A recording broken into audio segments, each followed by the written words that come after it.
Well, hello there. We're here for another lesson. Now, unlike all the other lessons that we have done so far, this one is not about me, but it's near and dear to my heart because it's about a dear friend of mine. But she was a lot more than a dear friend. Fran was born a niece of mine. She was born to one of my older sisters, and through hardships and circumstances, my mom stepped in and took Fran to raise her. And very quickly, my mom decided to adopt Fran so that Fran can enjoy all the benefits of her other children. So that was Fran's early upbringing. She grew up in a household with my mom as the mom and all the aunts, right? Or my sisters and myself as her sister. She didn't know any different. But as she got older, the true circumstances around her birth and how she ended up living in our household was revealed to her. Now, as a child, you can just imagine she didn't care one way or the other because she was a child. But the dynamic of the two households, because my sister went on to have an entire family with, Fran's sisters. So as time went on, there was a certain subtle confusion that Fran kind of started to manifest. Because in Fran's mind, her mother is my mom, which is her grandmother. And at the same time, she's also told her real mom lives in the village not too far from there. And and that real mom has other kids. So now Fran is sort of caught between two worlds. She's not sure if this is a family or that down the road there is a family. And even though my mom tried her best to kind of try to make her understand, I don't think she was fully embraced in the idea. She still was confused. So she grew up with some level of feeling displaced at a very early age.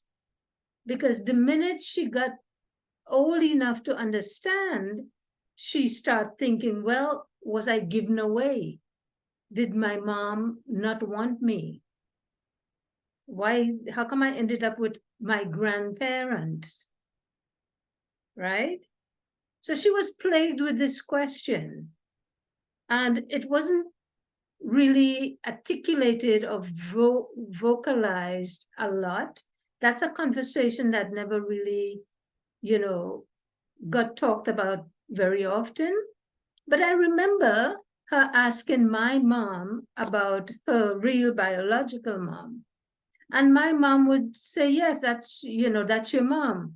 So for some reason that always confused Fran, because she wanted desperately to belong. And she wasn't sure if she belonged by default or she belonged by choice. And so as she grew up with that psyche of not feeling fully wanted. And I suppose it explained a lot about her personality as she got older.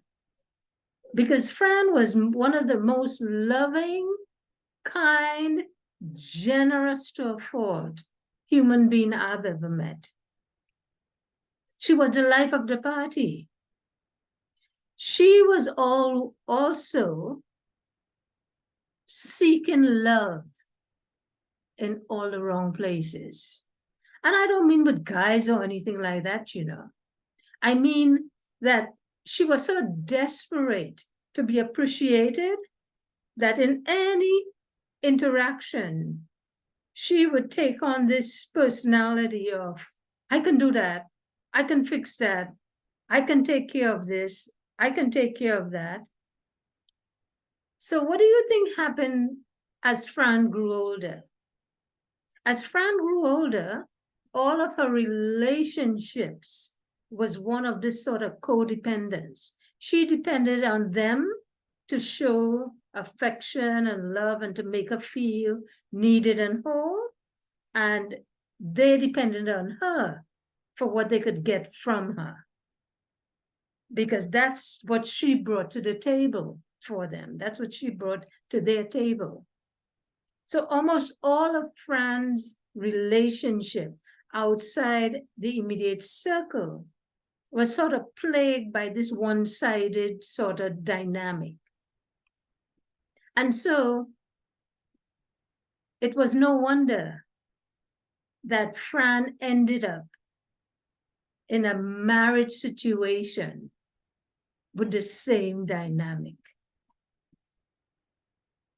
So she tried to compensate and to overcompensate just to be worthy enough to sit in this relationship. She got married, and very quickly she had a son. So just imagine the dynamic of what that relationship started off as. Here she was in her young, adult life, looking for attention, looking for affection. So the first guy that kind of laid eyes on her and seemed interested, she decided, yeah, this is good. But the guy had ulterior motives.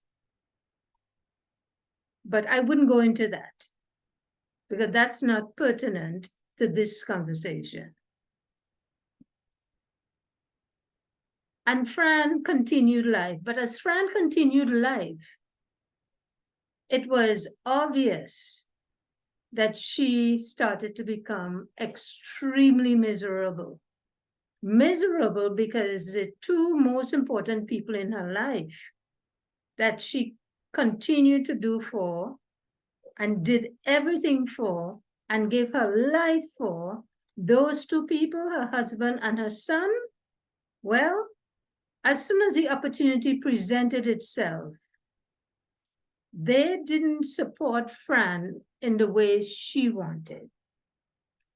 So Fran would spend the next few years trying to nurture a family that didn't need her in the way that she appeared. Now, I don't think that makes sense to you, because oftentimes we as women, we are in a relationship and we continue to do the old paradigm, which is, I'm superhero, I wear the cape, I could take care of shit. I could take care of you, and you, right? And still have enough to take care of anybody else that shows up, right? You know that superhero thing. And Fran extended herself to her immediate family, and she extended herself way beyond the call of duty to other friends, to strangers, to people in her circle at the job. She was the first to donate money to make the cake for the birthday party. She was the first to take all the people at the gym out. She was the first to, the life of the party, but also the donator of any events that they would have.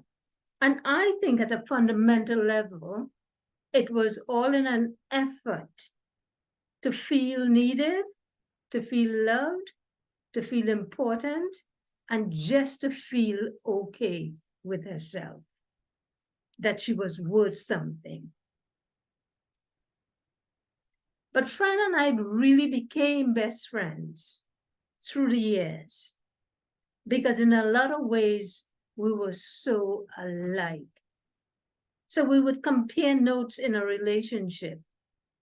So we had this ritual every Saturday morning at 10 o'clock. Fran would call and we would spend 2 hours every Saturday laughing and chatting and talking and sort of comparing notes about our dysfunctional relationship, right? And I would coach her and she would coach me. And eventually, Fran decided that she had enough because she was actually, her situation, in a way, it was a lot more disjointed than even mine.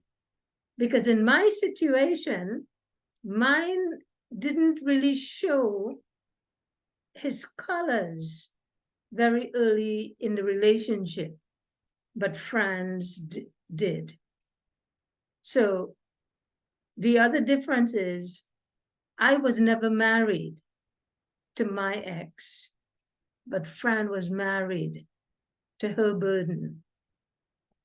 So that sets up a very different dynamic because his failures at finance or whatever is also her failures. She gets to absorb the shock of anything like that. Unlike in my situation, I'm not married. So whatever I do or contribute is because I feel compelled to contribute. But it's not like legally I have to do this or I have to share this or half of the house is his and this half is, that sort of thing. It was a little different because of that marital status. But Fran tried, and boy, did she try. She did everything to earn the respect and the love from her husband. But for some reason, she never got a breakthrough. She was never able to get there. So eventually, Fran asked for a divorce. And then came COVID. So a month after she asked for a divorce, COVID came. And Fran was one of the earlier cases of COVID.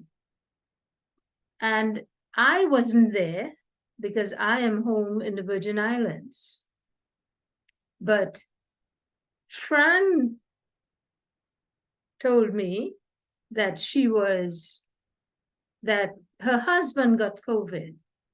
And so she took care of him and managed the thing. And thank God, he got better at home. But remember, we're new in COVID. It's like the first 2-3 months of COVID. So people are scared. People are dying left and right. The morgues are full.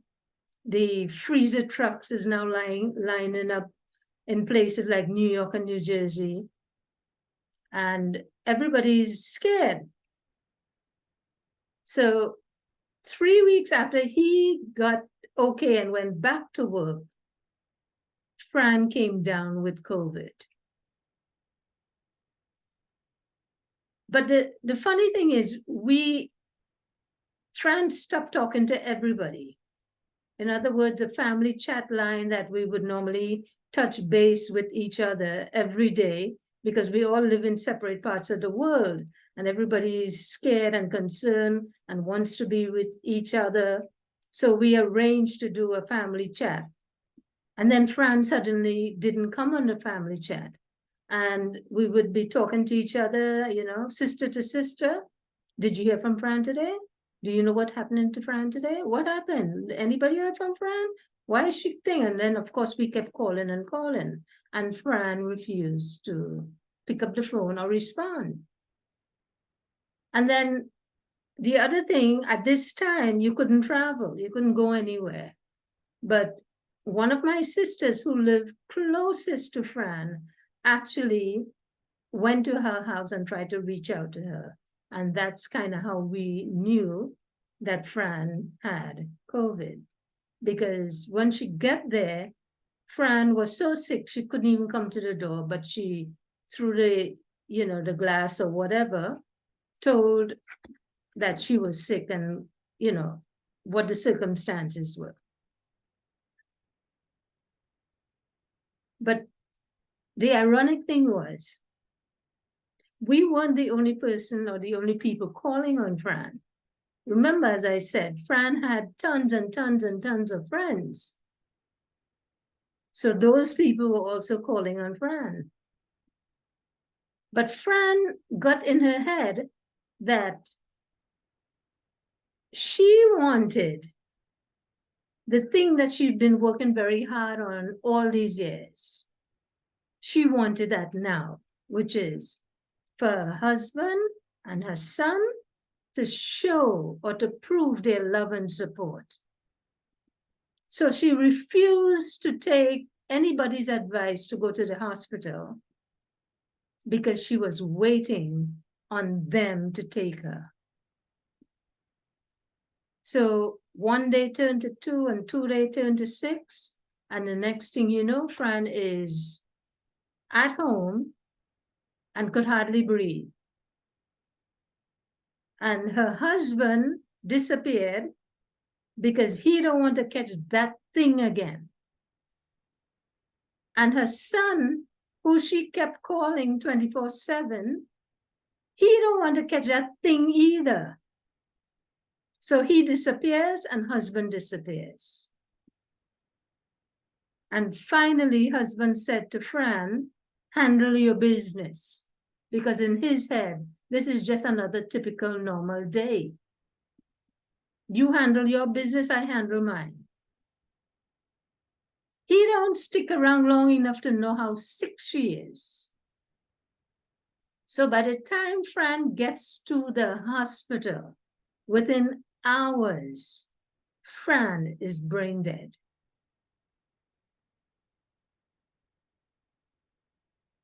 I pause. Wow. Now, Fran is just another statistic, right? Because Fran wasn't the only person that died during COVID. But looking back on the sequence of events and what actually transpired, it's obvious that Fran waited too long. But more painfully, it's obvious that Fran never understood the extent of the dysfunction she was living in.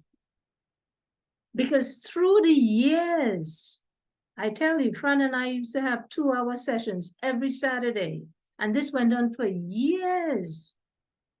And through those years, the writing was on the wall that Fran was in a relationship, committed, sacrificing, doing the heavy lifting, but her significant other had other ideas. He was in it for convenience. He lived his whole life in a relationship without a relationship. And like so many of us who practice dysfunction in front of our kids, what do you think Fran's son learned? Remember, Fran's son had 2 role models. He had Fran as a role model, and he had Daddy as a role model. So you can be upset with him for being just like daddy.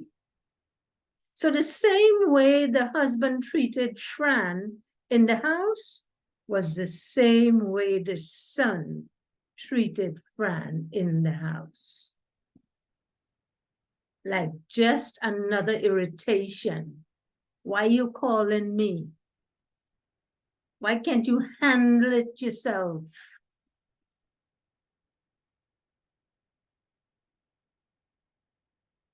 That was the dynamic of where Fran was.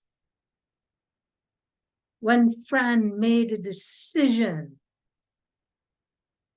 to wait and wait some more, because she's waiting on a miracle, the miracle that she waited 23 years to see unfold, that never unfolded.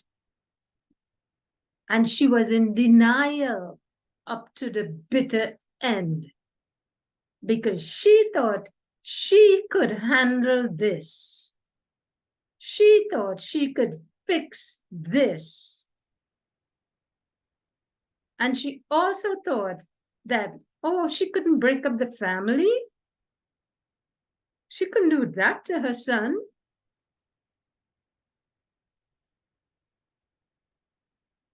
Now, I'm not saying that the result would have been any different had Fran acted earlier. But I'm going back to not the time of COVID and the last week of Fran's life. I'm going back to all the decisions Fran made and did not make that eventually created the perfect environment where she was sitting the last few hours of her life. The last text Fran sent me, she was bitter. She was angry. She was cursing. Because I think in that moment, she finally woke up to the fact that she was beating a dead horse all these years. She was riding a dead horse and still hoping against hope to reap the benefits of all her sacrificing and all the work she put in for dear husband and dear son.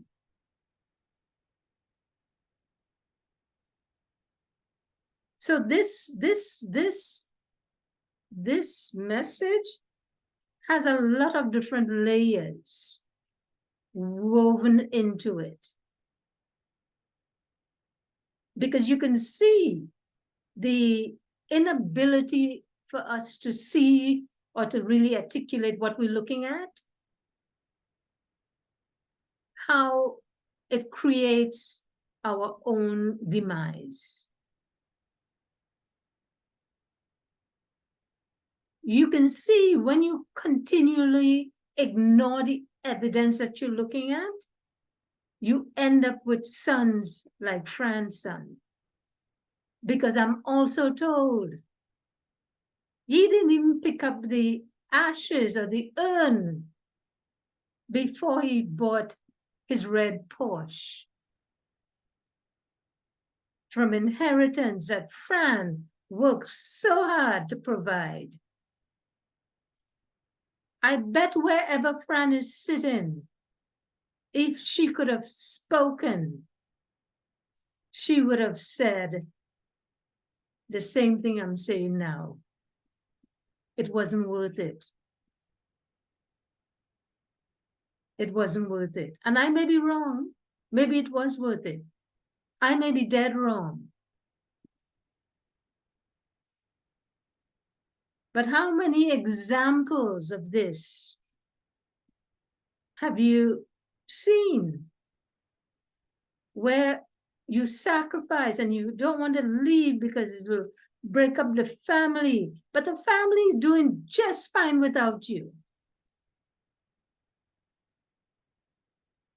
Fran's son didn't drop and die. Maybe he was all too happy to enjoy the fruits of Fran's labor now.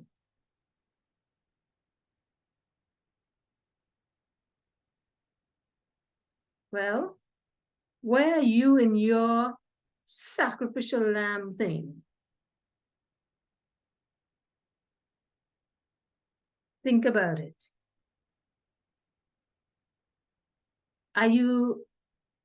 What are you teaching your children? What lessons are you passing on? Your daughters? What do you think you're teaching them? You teaching them how to be okay inside of a dysfunction. And your sons, you teaching them how to abuse and be okay as the abuser. That's what you're teaching them. So although you're thinking that, yes, your children will be traumatized if you break up or go your separate ways, you're right. There's no, I don't want to say there's some. There's a lot of consequences when it comes to children and their poor little heart. So we cannot make light of the fact that it changes them, it alters them forever. But you still have to figure out, at the end of the day, it's a lifetime you're looking at. What benefits your children? Seeing you be battered and bruised? Or seeing the determined mother, survivor of a mother, get out of a dysfunctional situation? That's a question you have to ask yourself. It's not all one way or all this way.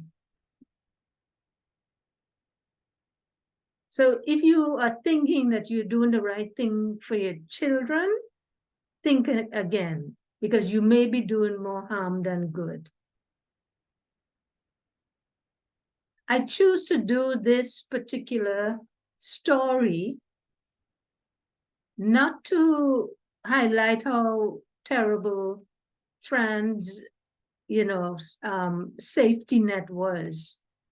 I choose to tell this story because Fran is not here to tell it. But I think her life and her choices has lessons that we can all take and use on our way to empowerment. I thank you. And I want you to honor yourself enough to do the hard work of introspection that could give you a different way of looking at all your choices. Thank you.